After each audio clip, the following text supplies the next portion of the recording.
Hello students, बेटा आज हम करने वाले हैं chapter 2 polynomial exercise 2.2 ninth class का। तो देखिए ध्यान से कैसे करेंगे इसको।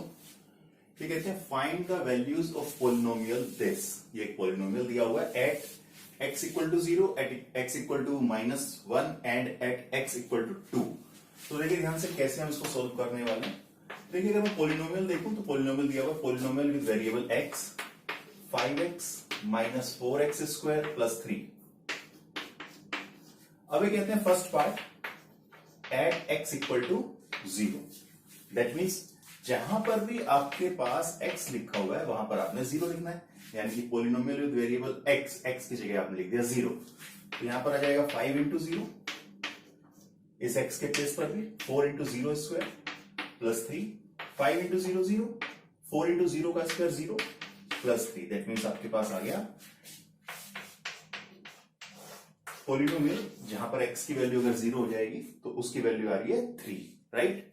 ऐसे इसका सेकंड पार्ट कर लेते हैं। x की वैल्यू दी हुई है -1, यानी कि जहां पर भी x लिखा है वहां आपने -1 लिखना है। तो 5 into -1, 4 into -1 square plus 3, 5 1 5 sign minus का 1 5 जा माइनस आगे ऐसी चीज आ जाएगा -1 का स्क्वायर प्लस 1, 4 1 4 यानी कि -4 प्लस 3, माइनस माइनस प्लस यानी कि -9 प्लस 3, ये आपके पास आ जाएगा -6। प्लस माइनस माइनस साइन बड़े वाले का। तो p -1 की वैल्यू यानी कि पॉलिनोमियल जहां पर x की जगह आप अगर -1 लिख देते हैं एट -1 x पॉलिनोमियल आपके पास आ रहा है -6। इसी तरीके से आपने x की जगह 2 पुट करके अगला पार्ट करना है, राइट। देखिए बेटा सेकंड क्वेश्चन कर लेते हैं हम इस एक्सरसाइज का। ये कहते हैं इसके अंदर find p0 p1 and p2 for each of the following polynomials. First part इसका ये दिया हुआ है py equal to y square minus y plus 1। ये कहते हैं बताओ p0 क्या होगा, p1 क्या होगा और p2 क्या होगा। p0 का क्या मतलब है, जहां पर भी y लिखा है वहां 0 लिख दीजिए। तो 0 का स्क्वायर माइनस 0 0 प्लस 1 यानी कि 1। तो p0 आपके पास कितना आ गया +1। अगर आपको कहते हैं p1 निकालिए तो कुछ नहीं करना आपने, जहां पर भी आपके पास y लिखा है वहां 1 लिख दीजिए। That means 1 square minus 1 plus 1 1 1, और ये तो 1 ऑलरेडी है। 1 का स्क्वायर 1 होता है, -1 प्लस 1, ये -1 से +1 कैंसिल हो गया, इसकी वैल्यू भी आपके पास आ गई 1, राइट। फिर ये कहते हैं बताइए p2 क्या होगा। तो p2 क्या होगा, जहां पर भी y लिखा है वहां 2 लिख दो। तो 2 स्क्वायर माइनस 2 प्लस 1, 2 का स्क्वायर 4, 4 माइनस 2 प्लस 1। पहले प्लस वाला सोल्व कर लेते हैं। 4 प्लस 1 5, 5 माइनस 2 दैट मीन्स 3। तो आपके पास p2 आ जाएगा कितना 3, राइट। इसी तरीके से इसके एक दो पार्ट और भी हैं, उनको भी देख लेते हैं। देखिए बेटा अगला पॉलिनोमियल क्या दिया हुआ है, ये कहते हैं pt equal to 2 plus t plus 2t square minus t cube. इसमें भी सेम यही वैल्यू फाइंड करनी है। सबसे पहले आप t की जगह क्या लिखेंगे 0। तो जहां जहां पर भी यहाँ t लिखा है आप अगर 0 पुट कर देते हैं तो 0 प्लस 2 इंटू 0 का स्क्वायर माइनस 0 का क्यूब, चाहे 0 का स्क्वायर हो चाहे 0 का क्यूब हो, ये सब 0 हो जाएगा। तो आपके पास बचा क्या है 2, यानी कि p0 कितना आ गया आपके पास 2। अगर मैं p1 फाइंड करना चाहता हूं तो आप क्या करेंगे, जहां जहां पर भी t लिखा है वहां 1 पुट कर दीजिए, यानी कि 2 plus 1 plus 2 into 1 square minus 1 cube.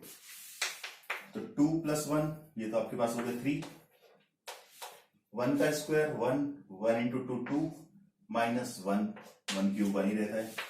तो 5 5 माइनस 1 यानी 4। तो p1 आपके पास आ गया 4। ऐसे ही आपको इन्होंने कहा बताइए p2 क्या होगा।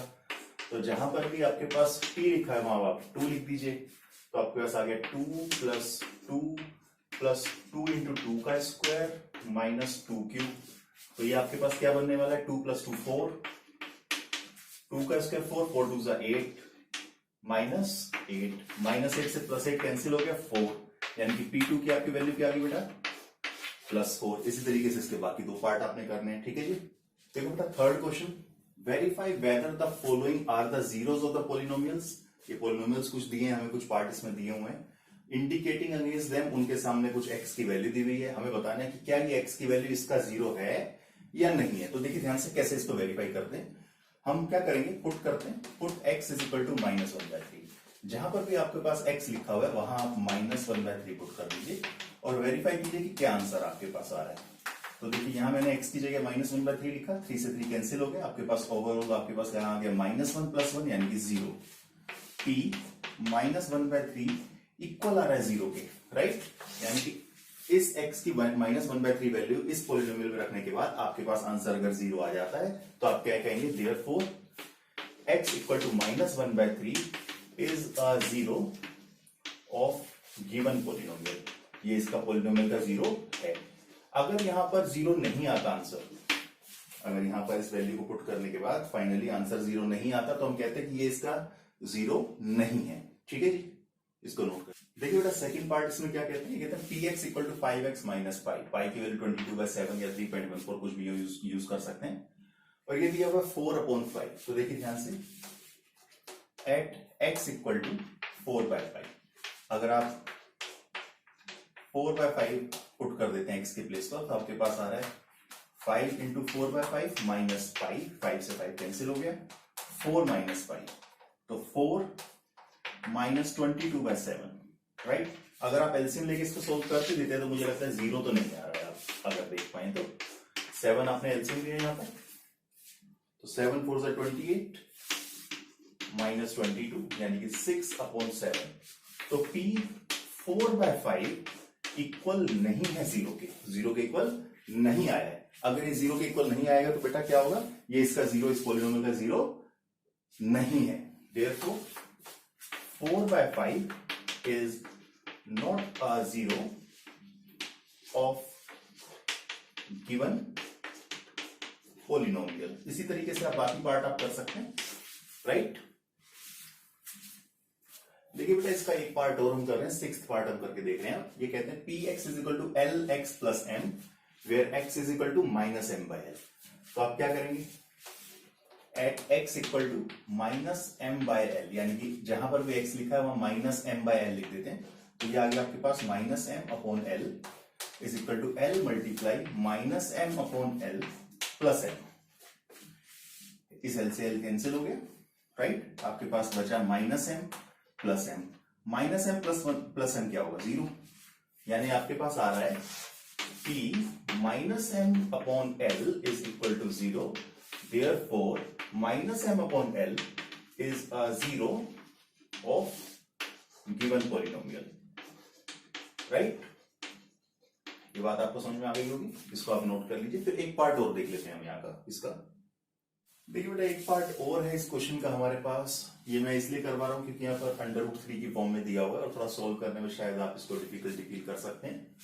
इन्होंने कहा px = 3x² - 1 where x = -1/√3 and 2/√3। दोनों ही पॉइंट्स को हमें, दोनों ही जो जीरोस हमें दिए हुए हैं, दोनों ही वैल्यू जो हमें x की दी हुई है उनको हमें वेरीफाई करना है। सबसे पहले एट x = -1/√3, जहां पर भी आपके पास x लिखा हुआ है वहां आप -1/√3 पुट कर दीजिए। तो -1/√3 स्क्वायर -1। अब देखिए माइनस का स्क्वायर प्लस, 1 का स्क्वायर 1, √3 का स्क्वायर 3, 3 से 3 कैंसिल हो गया, 1 - 1। आप देख पा रहे हैं 0 आ रहा है, राइट। यानी कि p -1/√3 is equal to 0। यानी कि ये वाला पॉइंट तो इसका 0 है, वेरीफाई हो गया। अब दूसरा वाला पॉइंट और चेक कर लेते हैं, फिर देख लेते हैं आगे क्या आ रहा है आपके पास। एट x = 2/√3, अगर आप x की जगह 2/√3 पुट कर रहे हैं इस पॉलिनोमियल के अंदर तो आपके पास यहां आएगा 3, 2/√3 का स्क्वायर -1, दैट मीन्स 2 का स्क्वायर 3, 2 का स्क्वायर 4/3 -1, 3 से 3 कैंसिल हो गया, 4 - 1 यानी कि 3।